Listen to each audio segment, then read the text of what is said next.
R-nya sama di D-nya. Kalau D-nya bukan perintah, tapi kita lihat, kita berikan rangsangan nyeri dan kita lihat dia responnya sesuai atau enggak. Kalau anak-anak ya, respon yang sesuai itu maksudnya kalau anak kecil dicubit ya pasti dia nangis atau menimbal, menunjukkan perilaku yang tidak nyaman, entah dia gelisah atau gerak. Jadi responnya sesuai terhadap nyeri. Tapi kalau misalnya dicubit atau diberikan rangsangan nyeri tapi tenang-tenang aja, nah itu kan berarti tidak sesuai ya. Jika ada salah satu yang ya, maka itu langsung merah. Kalau semuanya normal, tidak memenuhi, berarti kuning. How fast are they breathing? Are there signs of poor perfusion? And are they able to follow commands? If the patient is stable, they are directed to the other zone. If the patient is unstable, they need immediate medical care and are designated red. Before they are moved to the red zone, there are 3 interventions that can be. Jadi di algoritmanya MSF, triase itu bukan hanya memilah atau memilih, tapi ada manuver yang kita bisa berikan. Jadi pada saat kita beri tag, misalnya pasien ini merah, maka kita bisa melakukan 3 manuver nih, manuver penyelamatan. Kita lihat kalau ada perdarahan ya kita kontrol perdarahan. Cara terbaik adalah pasang torniket, karena tujuannya menyelamatkan nyawa ya. Jadi perdarahannya harus berhenti. Kemudian kita buka jalan nafasnya, kalau memang tidak terbuka atau dia tidak bernafas. Terus kalau tidak ada kontraindikasi, kita bisa lakukan posisi posisi mantap stabil ya, atau recovery position. Control the hemorrhage, open the airway, and if appropriate, place the patient in the rescue position. After a brief attempt to control bleeding or to open the airway, it is difficult but very important to move on to triaging the next patient. Staying too long trying to resuscitate one patient will delay identifying other patients who are yet to be triaged who might otherwise. Nah, ini yang membedakan Bapak Ibu. Jadi di sini dikatakan ketika kita sudah memberikan tanda ini pasien merah atau kuning, kemudian kita lakukan manuver penyelamatan, kita nggak nilai lagi tuh. Kita misalnya dia masih nggak bernafas, terus kita mau RJP atau resusitasi, itu nggak dilakukan di triase korban massal. Jadi kita langsung pindah ke pasien atau korban berikutnya. Kenapa? Karena kita berusaha selamatkan 1 orang, sementara ada misalnya 30 korban lain atau belum dilihat. Bisa saja yang tadinya bisa selamat dengan manuver sederhana ini, jadinya akhirnya mati satu persatu. Itu tujuannya. Jadi kita melakukan yang terbaik untuk semua. When all patients have been triaged, it's very important to consider that their condition can deteriorate quickly. They can go from green or yellow to red. Nah, ini dibilang, jadi kalau semua pasien sudah ditriase, perlu diingat bahwa mereka belum ditangani secara definitif. Jadi kondisinya itu bisa berubah sewaktu-waktu. Yang tadinya hijau bisa berubah jadi kuning, yang kuning bisa berubah jadi merah. Kalau bahkan hijau bisa langsung berubah jadi merah. Jadi pentingnya triase itu siklusnya terus dilakukan tuh berulang-ulang. Kalau selesai semua pasien, kita kembali lagi dari pasien 1, cek kondisinya. Jadi dilakukan reassess ya, siklus. The triage cycle continues in the green zone, where patients are checked using high-risk reference codes. Nah, di MSF itu nanti di kami punya yang namanya kartu resiko tinggi. Jadi ada listnya tuh kriteria kondisi, misalnya trauma inhalasi. Trauma inhalasi biasanya di awal masih bisa jalan ya. Trauma inhalasi apa tanda-tandanya Bapak Ibu?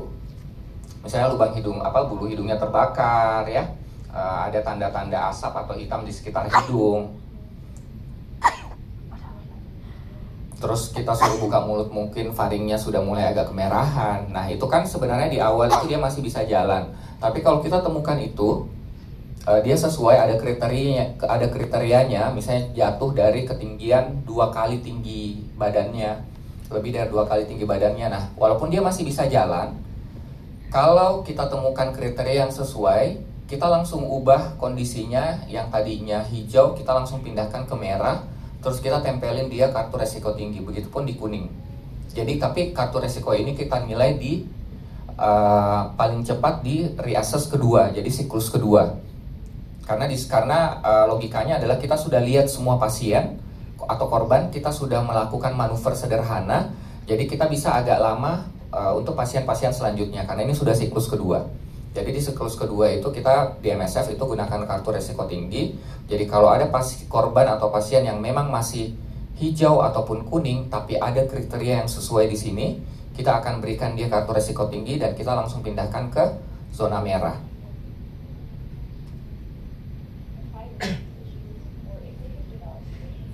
Bahan kita sebutnya warna biru.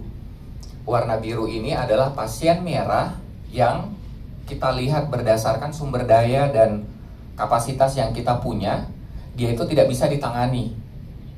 Jadi kita pindahkan ke zona biru. Tujuannya apa? Tujuannya biar kita semakin lebih fokus ke korban-korban yang memang kritis tapi bisa diselamatkan. Jadi kita tidak buang-buang waktu untuk menyelamatkan pasien kritis yang zona hijau. Jadi ini biasanya kita pengobatannya paliatif.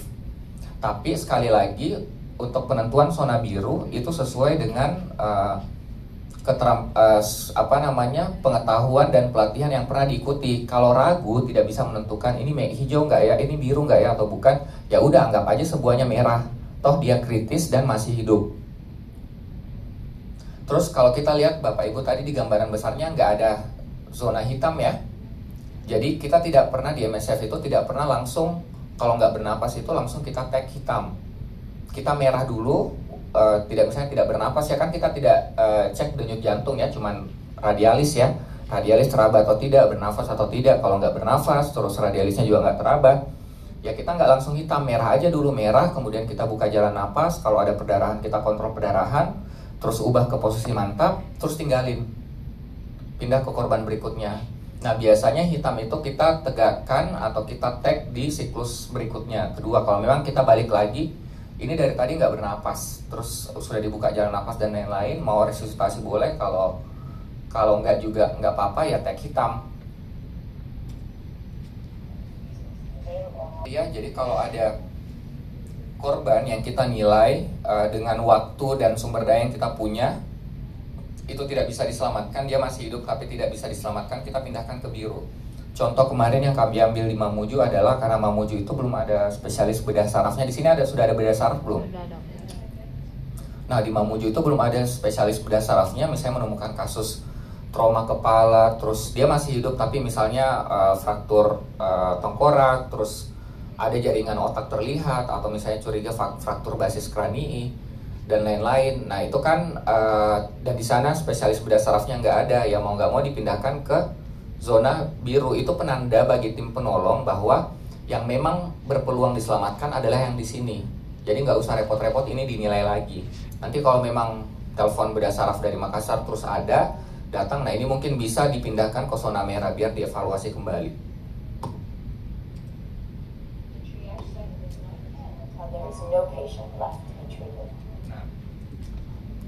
Triase itu siklus Bapak Ibu, jadi berlangsung terus sampai semua pasien keluar dari zona-zona ini. Artinya sudah mulai ditangani di satu-satu atau mungkin dioperasi, sudah masuk ke rawat inap dan seterusnya. Jadi triase itu sebuah siklus yang terus berjalan sampai semua pasien tidak ada di zona-zona ini. Nah ini konteksnya di rumah sakit ya. Tapi kalau di lapangan nanti triase itu terus dilakukan sampai ambulans datang untuk angkut semua pasien ya.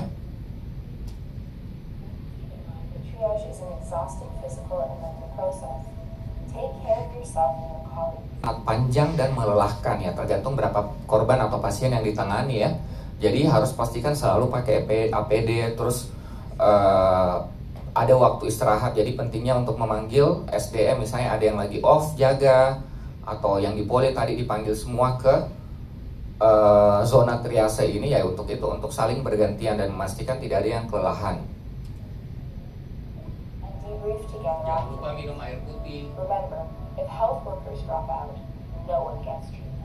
Nah, karena pentingnya ya sekali lagi keselamatan penolong nomor satu. Kalau penolongnya sakit atau kelelahan ya nggak ada yang bisa ditolong ya. Few extra but very important points. Children have different respiratory and heartbeat rates from adults. This needs to be taken into account. Nah ini tadi kalau di MSF itu apa namanya, kalau anak-anak itu kita bedakan 1-4 tahun dan kurang dari 1 tahun. Jadi kalau lebih dari 4 tahun dia mengikuti dewasa ya. Kalau 1-4 tahun untuk RR-nya itu kurang dari 20 dan lebih dari 40. Artinya kalau pernafasannya misalnya 18 kali per menit atau pernafasannya 45 kali per menit, nah itu langsung merah karena memenuhi kriteria ini. Atau untuk bayi kurang dari 1 tahun, kalau pernafasannya misalnya 60 kali per menit, ya nggak usah cek yang lain, langsung aja tag merah ya. Jadi prinsipnya kalau menemukan salah satu aja yang sesuai, misalnya dari awal kita lihat, wah ini perdarahan masif, ya udah langsung tag merah, terus berikan manuver rescue ya. Gak usah lagi cek nadi radialisnya, atau Bapak coba angkat tangannya, nggak perlu. Jadi kalau sudah menemukan salah satu itu sudah pasti merah. Nanti kalau tidak ada satupun yang memenuhi di pasien berarti kuning ya. Atau misalnya dari awal lihat, wah tidak bernapas, ya udah langsung merah, nggak usah buang-buang waktu pencet-pencet lagi kukunya ya. Karena ini bukan mendiagnosis ya, ini adalah triase di mana kita memberikan tanda kepada pasien agar nanti ketika penolong yang lebih banyak datang sudah bisa dilihat yang mana diprioritaskan.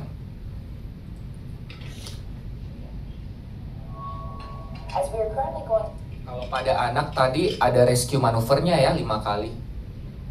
Mana tadi? Remember, if health workers drop out, no one gets treatment. A few extra but very important points. Children have different respiratory and heartbeat rates from adults. This needs to be taken into account during the mass casualty. Ini ya, ada rescue pernafasan 5 kali, 5 rescue breath. The main points to take into account are Nah, kalau dalam konteks pandemi atau ada wabah penyakit menular, itu semua korban itu dianggap suspek, artinya dianggap beresiko ya. COVID.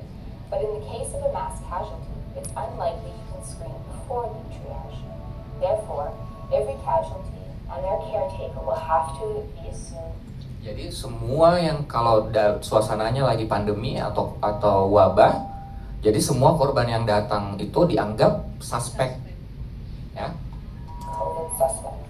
As soon as possible after the triage and first treatments, you screen for COVID and act accordingly. Nanti kalau misalnya bantuan sudah datang lebih banyak, terus semua pasien sudah dilihat satu-satu, terus mau melakukan screening, misalnya tes antibodi atau antigen untuk benar-benar memisahkan ini COVID atau bukan, itu sudah bisa. Tapi itu belakangan setelah kita memberikan tanda dan melakukan manuver penyelamatan sama semua pasien. Jadi screeningnya itu dilakukan belakangan.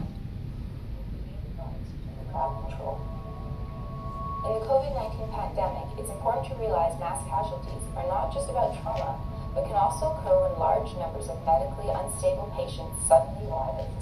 Jadi sekali lagi triase korban massal itu bukan hanya kasus trauma ya, jadi bisa juga misalnya kasus-kasus non trauma kayak pandemi COVID ini mungkin sesak napas, ini mungkin batuk-batuk ya.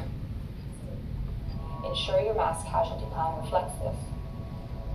Please refer to your emergency advisor for more information. And remember, the most important part of the mass casualty